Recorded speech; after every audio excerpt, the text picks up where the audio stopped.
What is up, my friends and fellow collectors out there? We have another highly anticipated statue in the house. Figured Sideshow's busting my nut early in the year with these pieces. We got the Darth Maul Mythos statue in the house by Sideshow. It's time for a Nerdgasm.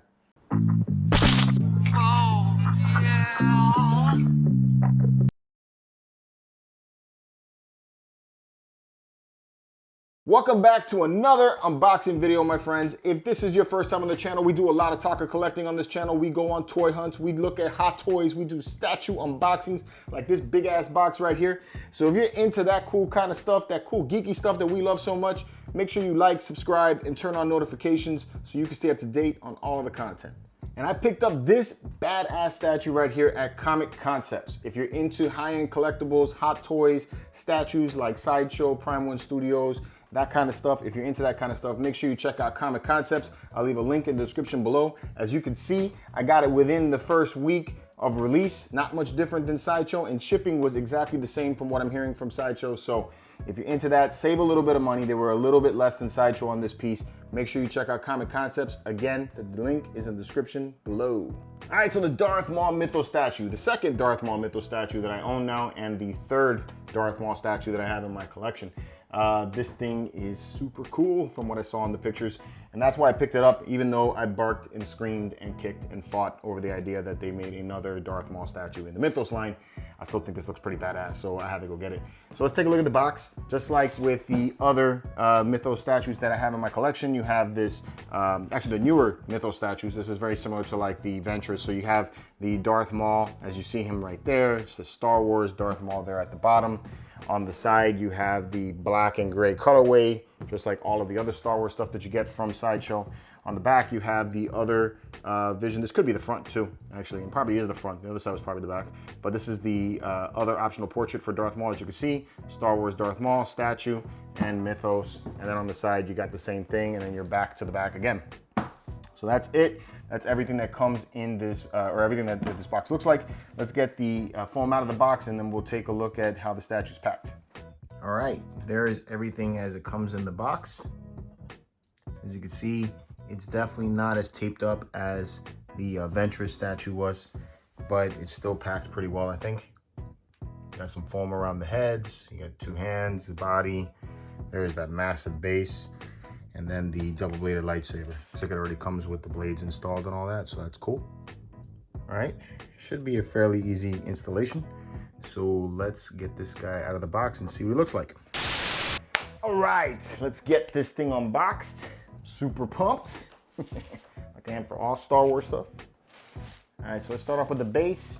Seems like the best place to kick it off. The base has got some weight to it. Yeah, that looks dope. Man, that's dope. Got Darth Sidious statue, or like a, yeah, sculpture of some sort.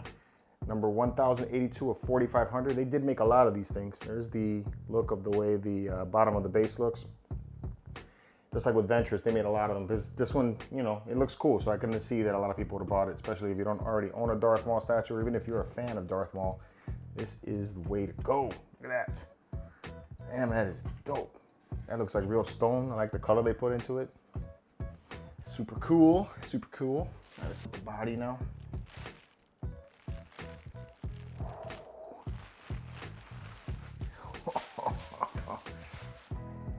Damn, that is really, really cool. You got this robotic leg. So this is his look post, I wouldn't say post Clone Wars, but definitely, you know, after Phantom Menace anyway. That slides right into there like a glove. Look at that. Very cool, man. That has some explosive energy in it. I love it. That is dope. All right, so let's see what we got else. Got some cloaky type pieces here. And I hope that it's not broken. Or that could just be, you know, tethered edges there. Looks painted, so yeah, I don't think it's broken. The tethered edges look cool. I think they could have done that a little more thinner, because the way it looks like that, it almost looks like stone. but not bad otherwise. So let's see, it slides right in like this, I think, right? Or does it go upwards? Go up? No, definitely goes this way. Okay, so,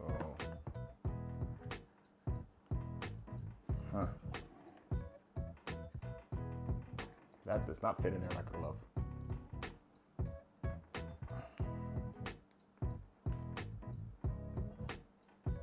All right, it's in. All right, so it looks like it's in there. You got to put a little bit of force into it to get it in there. It does have me a little worried, but it doesn't feel like there's like a real strong magnet holding that. Wish there was. So that looks like that. Okay, see some more cloak pieces.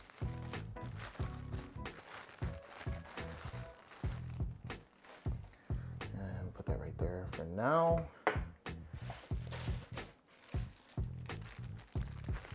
And we got this one. Okay, so this one looks like it goes on the front, and this one probably in the side. Now the question is, should this have gone in before the other? So this is gonna go in, this is gonna go in like that. So the curved edge is gonna go around his leg. Shouldn't be that difficult to match them all in there. All right, so it fits in there like that. Okay, and then we have this piece here that fits in the very front to cover his metal dong. All right, so that looks like that. Very nice. Get the hands on.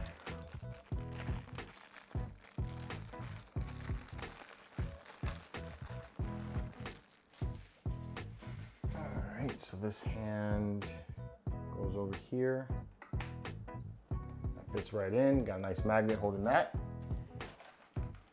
I love the way they package these lightsabers. Although definitely not as secure as Ventress. Ventress was like super tight, taped up. I mean, they were really worried about it. Ooh, this is nice. This lightsaber looks dope. This looks really, really cool. A little darker than I thought, but very, very cool. Oh, and I love the way they do the blades with the flame coming out like that, and then it like tapers off. That is, I love that effect. And that's gonna go like that. He's not wobbling, but I kind of wish this pin that holds him into the statue, they should have just made that rod like super long, man. You know, just make me feel a little more comfortable about that. All right, portrait number one. Probably the portrait I'm gonna go with, even though the other one looks really cool too. This is the short horned portrait. I like the grit on the teeth and everything. Oh, that face looks really dope. They did a nice job on the portrait on this one. Really, really cool. And that fits in there like that. Man, this is cool. This is cool. All right, the last piece has got a lot of foam around all of the horns, but the horns are much longer.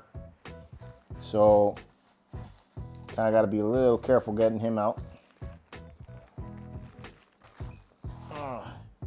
And this one here is dope, because this one has the more exaggerated horns, the crazy look for him, open mouth and all that.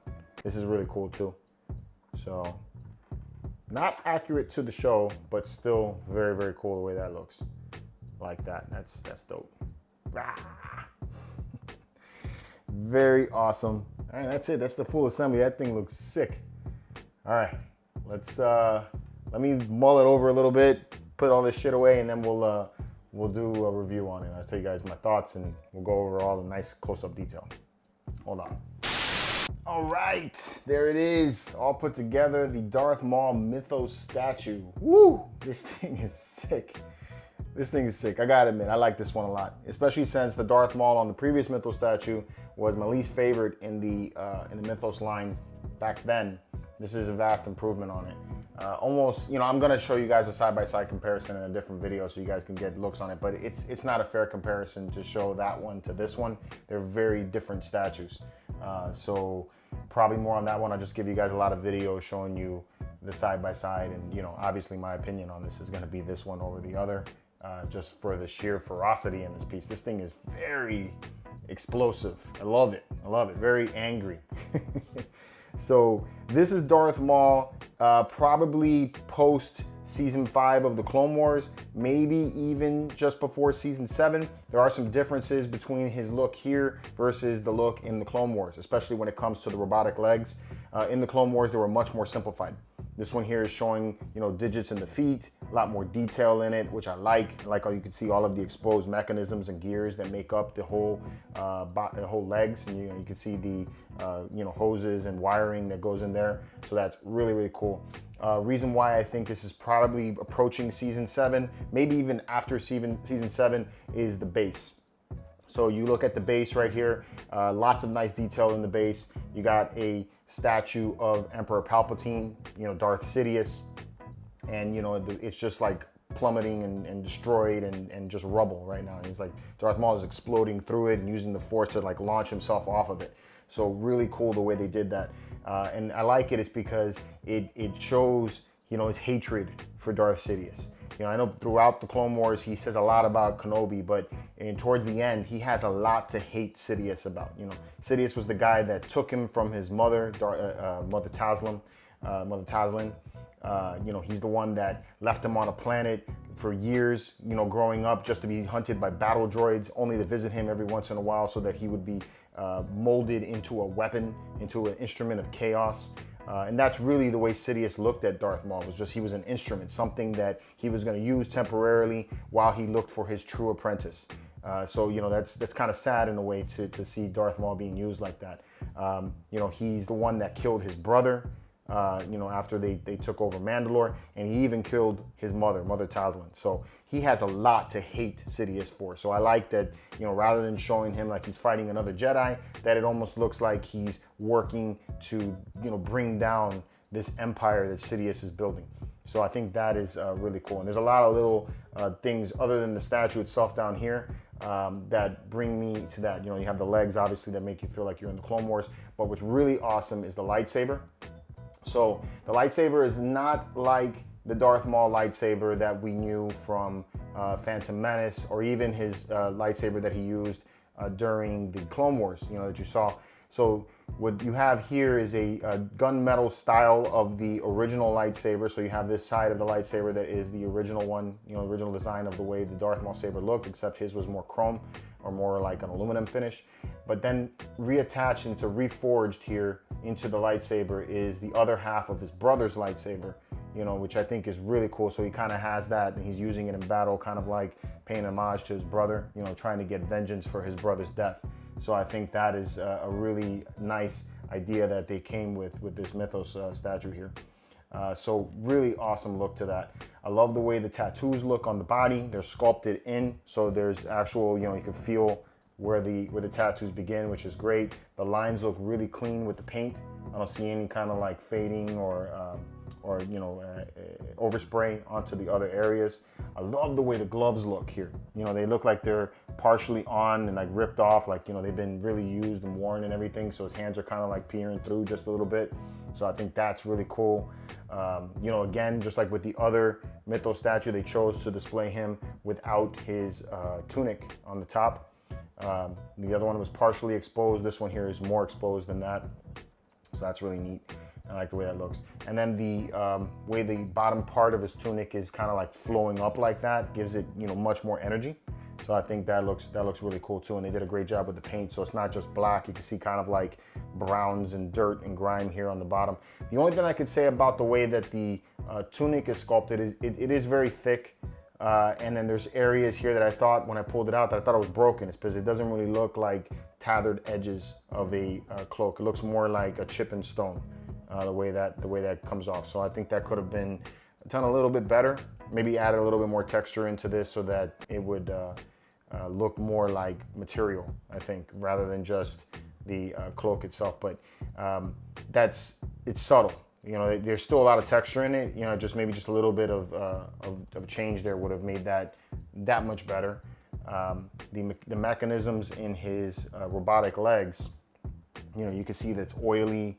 and metal, and it looks like he's been through some wear and tear here. Obviously, it's changed over the time that he's been fighting, so I think that's done very good.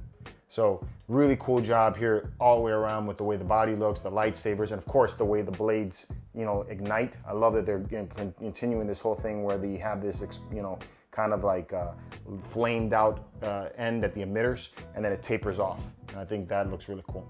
So this statue here gets 2 portraits. You get the more Darth Maul portrait that you come to see him as for the better part of the Clone Wars and the Phantom Menace. He's got the short horns, he's got gritting teeth. I love the expression in this face. It has the anger, and I like the way the nose has got the curls there with the way his skin is kind of curling with the anger, and the teeth exposed like that. This here is my favorite of the 2 portraits because it looks more like the Darth Maul that we see in general throughout the story. So I think that looks really neat. Got the tattoos again are sculpted in and painted very well, and you got them yellow, nasty, mean eyes, that you get with the Sith. So really cool way to show him right there. The other one, which is also really, really cool, this is Darth Maul's portrait as he looked when he was first brought back into the Clone Wars. So after he was left on that junk planet and trying to survive for his life and everything, and feeding off of would-be people that would go hunting him. He had spider legs at that point, and he was alone for I think like 17 years. So that at that point, he's going crazy. He just, he's been abandoned by Darth Sidious. He lost to Kenobi. He's got a will of vengeance for both of these 2 people. And the horns grew out very exaggeratively, and he didn't even know who he was so much. All he just kept him alive was just vengeance. And that is what this portrait here expresses. You got the mouth open, he's got the tongue out and everything. Again, really nice look on the eyes, very good sculpt right there. Really, really awesome design here with this portrait. So again, another really cool way to display him if you want to display him that way. I don't blame you in any way whatsoever. Both of these heads look really good. This is just, the way that I would do it. But yeah, very awesome statue. I can't say enough how much I love this piece. This thing is great. 1/5 scale statue, so it's not very, very big, although with the lightsaber you do have some size to it. It's all polystone, so this is, nothing in here feels like plastic or anything like that, or any kind of vinyl. Maybe these blades could be that, but everything else I think is all sculpt, so really good there. The statue itself, if you're going to put this in a display, is about, if you're pointing him this way, about 15 inches deep or so. At the height of the blade, you're looking at almost 26 inches at the height of the blade, between 25 and 26 inches. So you're gonna need a lot of height if you're gonna put this thing in a Vesta. And then your width is roughly 13 inches of space is what you're gonna need. Maybe like 14 to 15 inches of space. So it can fit in a Vesta, but you need to have it a lot of space, available for you to put this thing in because of how high the other blade goes. Would have been cool if they had the option to twist these out, and put them in as you want. Maybe only have one blade open so you can make it look like he has the blade behind him. I think that would have been kind of neat, and it could also give you some option to save on space there, because there's just so much empty space here with that one blade. But yeah, man, really cool piece. Really happy with the way this came out. They did a great job. The Goharic brothers did a sick job on this one. Can't say enough. I love this statue. This thing is dope. Go out and go get it. This thing's cool. You guys will not be disappointed with this one. So as always, I want to hear what your guys' thoughts on this. Let me know in the comments below. And until next time, guys, keep it marvelous. May the Force be with you.